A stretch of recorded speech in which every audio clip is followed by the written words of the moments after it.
Happy New Year. We are back for another episode of Table Talk. This week, it's myself, regular Moyo, and we've got Helen Hardy, who is the founder of Foudies, that is a mouthful, on our panel of three today. So, this week's question is, will the viewership for the Women's World Cup in Australia and New Zealand suffer because of where it is in the world? Moyo, I'm going to come to you first. What are you saying? Okay. I said yes, but I'm torn. That's what I was writing. I think you thought I was drawing. It's a little side face for me as well. Okay, yes, there's one for yes. Helen? Also yes. And because she was drawing, I decided to draw. Yeah, but I wasn't drawing. I've added no notes, but I put a picture of the world and a lightning bolt. Okay, 2 yeses. I went for no.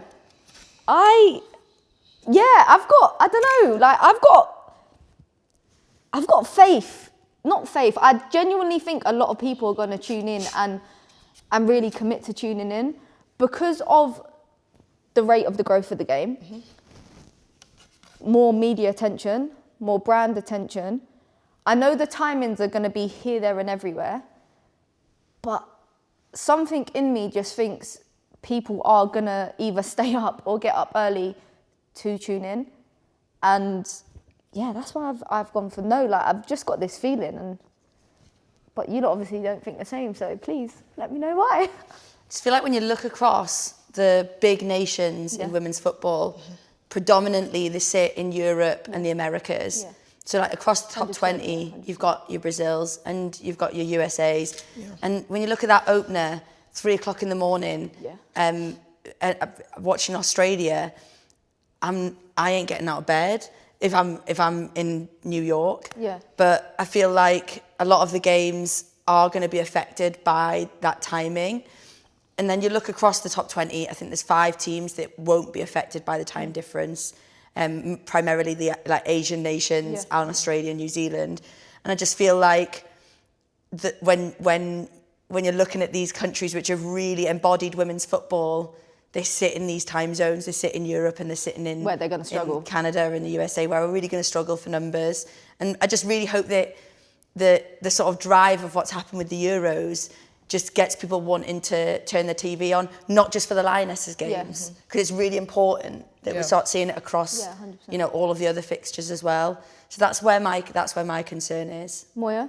Yeah. With your half and half self? No, but I said yes, first of all. But pretty much the same as what Helen was saying. Like, I think it's 16 hours between America and Australia. Just that's a ridiculous amount. Like, really and truly, it's a huge amount. And I feel like that then means that you're only going to watch the matches that like directly impact you, quote unquote. So like, for example, it may mean that they watch the US matches and they don't really watch anything else. Yeah. And so I think the numbers are going to be down on the other games. Okay. And I think kind of the same here. I feel like the buzz of the Euros means that more people are going to watch here than they like normally would. But at the same time, I feel like that buzz was created because it was here. So like, I remember some of the people I went to matches to the Euros with, like they'd never been to a women's football game before. They were like, wow, what's this new cool thing? And it was like, wow, yeah, exactly that. So like, I wouldn't then expect those same people to be like, oh, I'm going to set my alarm for 6 a.m. so I can watch England play. Like, it's not really the same. So I feel like it's going to take more of an effort and therefore viewership numbers probably will be down. Yeah, it's those periphery people in it, because all of us and the people that watch stuff like this, we are obsessed. Like I'm getting out of bed at 4 o'clock to watch the USA. You're just thinking of the wider audience or the growing audience or the target we're trying to really draw. We've got these people that are on the cusp, that like starting to learn players' names, that starting to become really into it and recognise the players outside of the Beth Meads in the England squad and being like learning about Viv Miedemar and the players that are playing for other nations and wanting to follow those players. Sure. That's an awkward one to bring up. But like that's the shame of it, isn't it, really? Because we want to sort of follow that on from the Euros and get those people involved. And they're the sort of periphery people that we're trying to sort of pull over to the dark side. No, I get that. I don't know what it is. I just, like, when I think of it, I just go back to, like, 2015 World Cup in Canada. Again, quite a big time difference. I remember, like, this was when the women's game wasn't that accessible. Obviously, the BBC did cover it. I remember this clearly because I remember at some random time of the night I was watching an England game live. 2 a.m. Yeah, you got knocked out at 2 a.m. But I was watching some random game. I genuinely I can't remember what game it was, but I remember watching it, and I remember it being on the BBC, and I remember I think I just like not stumbled across it, but because there was nowhere where it was promoted, like social media wasn't as like prolific and wasn't there right in your face where you could kind of find it a bit easier. Or my women's football circle was pretty much non-existent to be completely honest. So I didn't have them people telling me where it was and where it wasn't. Anyway, point is, I was watching it and I made the effort to watch it. Again, probably because it was England, so I stayed up and watched it. But knowing me, I'd like to think even if it was 2 other teams, I would have still watched it because it was women's football and it was on telly and it was really rare and it is the World Cup. But I don't know, the reason I've said no, like it won't be effective, because I do think people will tune in, like, and I do think we do need to consider even let's say the diehard or the people that are really in the space. I do think it's still going to be an effort for even those people. I want to say us, yeah. If we're not out there, like manifesting. So it's even going to be a task for us to keep up and stay up and watch it and watch the different games. And me, I want to watch as many games as possible. Like if I'm not there, manifesting, we are going to be there. But if I'm not there, I want to be watching it and staying up late. Like even now, sometimes I try to stay up mad late hours to watch Australia because they stream it and they're making it accessible. So I want to make the effort to watch it because they're putting in work to make it accessible. I think there's a big responsibility on the media in the run up to the Women's World Cup. Like they need to be jumping on it early because you talk about 2015 World Cup. I knew it was on. I knew, and but it was not the semi-final was 2 o'clock in the morning. It was like sort of wrapping up. I remember watching it mad late. But people didn't know, like in work, people weren't like, I was saying, England got knocked out of the World Cup last night. It was on BBC One or BBC Two. But I didn't know, like people didn't know. You had to actively have like sort that out. Yeah. So if you know that England are kicking off at 7 a.m, which I think is going to be roughly the time our opener is. Everyone have coffee ready. Coffee sponsorships, get in. Yeah, that's a really good point. Costa. But no, I feel there are other coffee places rather than just right out there. But I feel like if the media sort of take responsibility for really putting it out there. And I was thinking about it, and I remember we played Brazil in the Men's World Cup when I was still in school, showing my age, but school played it in lesson time. Yeah. And I'd love to think if to make it accessible and to show people and get behind a weekday fixture, England opening in the World Cup, all the schools should really be, airing that and having a breakfast club or like putting it on TV in England so that kids especially can enjoy it. Especially off the back of the Euros Exactly. as well. So I think that's a positive from it, that the timings might reflect, times when maybe at home they wouldn't have been watching it, but they might fall in love with it because it's being played in the morning at school before they're starting lessons. That's a good point, actually. I'm like trying to, as you're speaking and as I've spoken, Moyo, you've obviously put in as well with your on the cast, but I'm not. I said yes. I'm torn. I feel like it's one of those questions. Like I've asked it and we've said yes or no.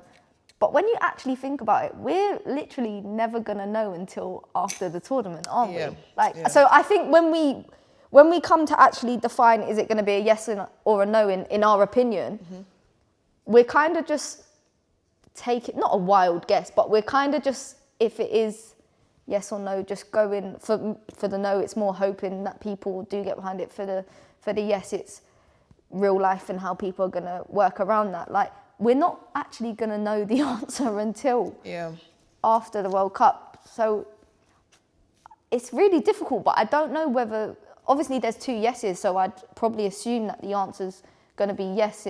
In our view, it might struggle, but I don't know. I just have that belief that it won't, but I can't actually pinpoint if I think it's a yes or a no now. Do you know what I mean? Yeah. I get you. I think this is the first question we've ever had where... So you're torn as well then? Like my little caveat, it sounds like you're torn. I think the joy of like when you looked at like the Sydney Olympics is the spread of nations that were there from across every continent. And all the different times at all the different events are on. It never affects stuff like the Olympics. Yeah. But with women's football, it's like Europe has like taken hold of women's football and really driven it forward over the last 5 to 10 years. And that's where my concern lies. As soon as it was announced, I was like, Australia, oh unreal. my God, Australia, New Zealand, unreal, yeah. And then I was like, hold on a minute, it's going to really It struggle. goes from like the first thought where you don't think and you're just like, yes, sun, coffee, this, that, vibes, banging. And then you're like, oh, wait, the cost, impact on this, England. travel, that, whoa. I think as well, just to add, like, I feel like it depends on if the big nations stay in the competition for long.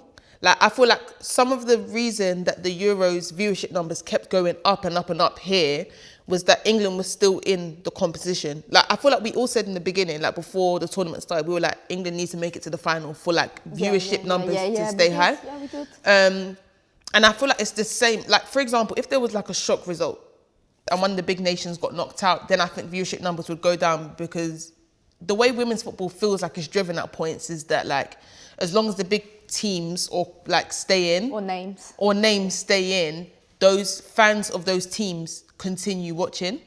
And I feel like that's probably the difference between that and like something like the Olympics, for example, because there's always going to be the team or someone from the team you like still in the competition, essentially. But yeah, we never really know. But it's also Australia. It's going to be the best spectacle.